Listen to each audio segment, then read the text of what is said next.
So hey guys, welcome to my new blog. So দাদার কাছ থেকে বাইকের চাবি নিয়ে বাইক বের করে চলে আসলাম সিধা টুমিদিকে স্ট্যান্ডে ফল মার্কেটে। সো ফল মার্কেটে আসে ফল টল নেওয়া আমার হয়ে গেল কমপ্লিট। তারপর চলে গেলাম বাড়ি। সো বাড়িতে আসার লেগেছিলাম মুড়ি মিলের দিয়ে ঘুরতে। তো মুড়ি মিলে যাই এদের সাথে গল্প আড্ডা করতে করতে পাই গেল আমার খিদা। তো চলে আসলাম আমি বাড়ি।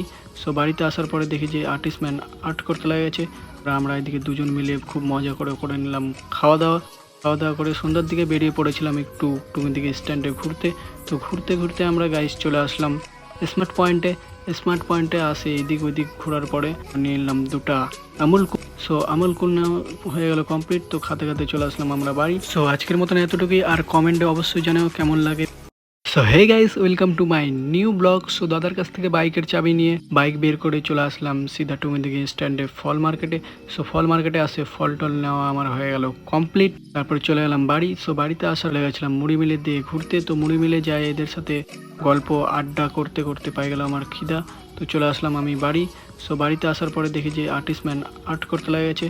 আমরা এদিকে দুজন মিলে খুব মজা করে নিলাম খাওয়া দাওয়া করে সন্ধ্যার দিকে বেরিয়ে পড়েছিলাম একটু টুমির দিকে স্ট্যান্ডে ঘুরতে।